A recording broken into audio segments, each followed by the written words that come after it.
And this has been something that Egyptians have criticized for decades because the economic aid, as well as the military aid, really funnels back into the American economy. It doesn't go into the Egyptian economy so much in terms of actually structurally improving it. So with the economic aid, it's often used to hire American consultants, American specialists to do like surveys or long-range planning. These are things that Egyptians could do, but instead the aid program requires that Americans be hired to do it instead. The military aid, of course, comes back to the U.S. in the form of these very large purchases of vehicles from Lockheed Martin or Boeing or Raytheon and other military companies. So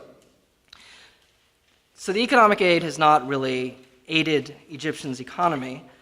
The goal since '77, since the price riots, was to prevent another kind of explosion of social unrest like that. Obviously, it was unsuccessful. So just two more things on Mubarak during the 1980s and 90s, and then I'll talk about the immediate background to this year's revolution. The first thing, Mubarak was very helpful to the United States. He and his counterpart in the White House would annually or biannually would conduct large multinational military exercises, basically war games, in the Egyptian desert and the Egyptian northern coast. It's called Operation Bright Star, still going on. And in the 1980s, this was a way of preparing U.S. troops for actually conducting combat in a desert environment, in a Persian Gulf kind of environment. And so it was crucial when the Gulf War, first Gulf War came around. It remains crucial today, of course, as the U.S. is still active in the region. Access, basing, and overflight rights, I've already mentioned that. Mubarak was a very cooperative partner in the peace process whenever it was going on, including being very helpful for reaching out to get Syrian participation in the Madrid Conference in 1991. And he remained helpful the rest of his tenure.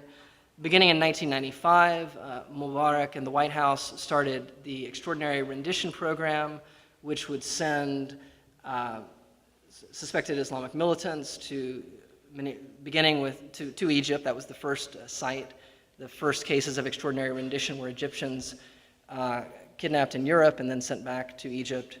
And that program, begun under Bill Clinton, expanded under George W. Bush, as has been well documented by Stephen Gray's book, Ghost Plane, and Jane Mayer's book, The Dark Side. With overflight right permissions and other forms of strategic cooperation, Mubarak enabled U.S. attacks on Iraq in the late 1990s, as well as in 2003, of course. And this is even while publicly he would criticize these operations. So the second thing, besides being very helpful to the United States, is that he could be very repressive toward Egyptians. As many of you may have heard in the coverage, Egypt has been under an emergency law since shortly after Mubarak became president. It was actually also in effect for most of Sadat's presidency. And the emergency law gives the president the right to detain people indefinitely without trial. It basically bans public demonstrations, gatherings of more than a small number of people. And it's become really the focus of the opposition's call for reform. And it's something that people will be looking for right now, since the military pledged that after the demonstrations died down, they would be rescinding emergency law. Mubarak also sort of backtracked on his initial pledge to serve only 2 6-year terms. He was actually elected 5 times for 6-year terms. He tightly controlled media and the space for free expression. He expanded the internal police. There are estimates that 1 out of every 50 Egyptians have worked for the Ministry of Interior in some way. So the estimated size of the Ministry of Interior's force is like 1.6 million, 1.8 million. Parliament remained a subordinate institution. It was not really a check or a counterweight to the office of the presidency. And then finally, in the 1990s, Mubarak conducted a very a massive internal war against Islamic militants. And those are just kind of a few examples of the repression. Although, I mean, when people look back on his legacy, it is really his last 18 days that will be remembered as the most violent and most repressive. I mean, for most of his tenure, there was this political repression, substantial control, but really the violence that we saw in January and earlier this month was unprecedented in terms of, was unprecedented in his tenure. So now just some quick background to January 25th. Opposition to Mubarak has been building for 8 years, I mean, at least. And I know what you're thinking, 8 years, so that would be 2003, so this must be something that George W. Bush started with the Freedom Agenda. But actually, it was Egyptians who were organizing despite U.S. foreign policies in the region, and in opposition to U.S. policies in the region, and in opposition to Mubarak's role in U.S. foreign policies in the region, that became sort of the genesis of the current opposition movement that has been successful. Specifically, many Egyptians objected to Mubarak not doing anything really to help the Second Palestinian Intifada, which began in 2000, and not really opposing the Iraq War, other than rhetorically, in 2003. So they began to organize as small groups. Began really as a kind of groups of intellectuals, students, in some cases, and they were independent of the stagnant political parties that had participated in Mubarak's elections.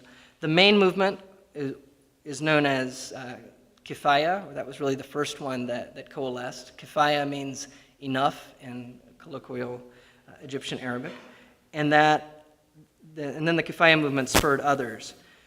In addition, there was a dramatic expansion, sort of around 2003, 2004, in independent newspaper and satellite TV coverage. So kind of these things, the beginning of this new opposition movement to Mubarak, greater availability of greater space in media for criticism of the government, these were important antecedents to what we've seen this year. And I would add that initially the turnout for the demonstrations that Kifaya organized was rather modest. I went to some of the demonstrations. On occasions, it was 50 people, maybe 100. There was often the ratio of journalists to demonstrators was 1 journalist for every 3 demonstrators. And this was given, Kifaya was given a lot of coverage in 2005 by mainstream media in the United States, but the coverage was sort of out of sync with, or out of proportion with Kifaya's political weight at the time. So in a way, this is kind of a hopeful story for those of us who participate in demonstrations where only 50 people show up. As has been the case sometimes on the Afghan war after Obama was elected.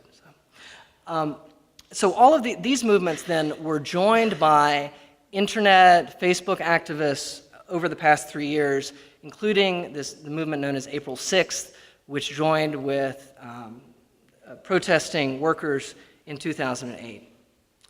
But still, the trend had been that there would be a lot of internet activism online, but then not many people would actually show up in the streets. And I gave a quote to the Newsweek website. I was interviewed on January 24th, and I told them exactly that. Well, the pattern's been there's a lot of activity online, but people don't show up. So that's nice that my foresight is immortalized now. So what made, and a friend of mine texted me with the quote, and he's like, yeah, nice work. I said, I'm all for breaking patterns. So what made the difference this time? I think that's a question a lot of us will be asking, and it'll take some time to answer it. But I would point to 2 things, two tragedies really of 2010 that I think really served as kind of crystallizing moments for many Egyptians who had previously not been politically active. So the first was the murder of a 28-year-old young man named Khaled Said in Alexandria on June 6, 2010. He was at an internet cafe around 11:30 at night.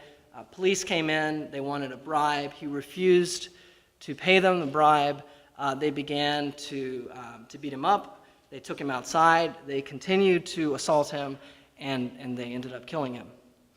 And what was even worse, so first there's his death, and then there's a lack of accountability. So what really made it a cause célèbre for Egyptians of all walks of life was that the Ministry of Interior, basically the head sort of chief policeman in the country, was not fired. Very lenient sentencing for those who had attacked him. And so there was a sense that not only could this horrible thing take place, but those involved could act with impunity. So then after Khaled Said's death in June, 6 months later, there was a kind of parallel incident in some ways in Tunisia, where a 26-year-old, basically unemployed college graduate named Mohammad Mosaddegh was selling fruit without a kind of a license that he technically needed to do it, basically selling fruit on the street to try to make a living. And he was accosted by police, also refused to pay a bribe, and then in response, he felt so angry and so humiliated by the experience that he lit himself on fire. And he passed away in early January.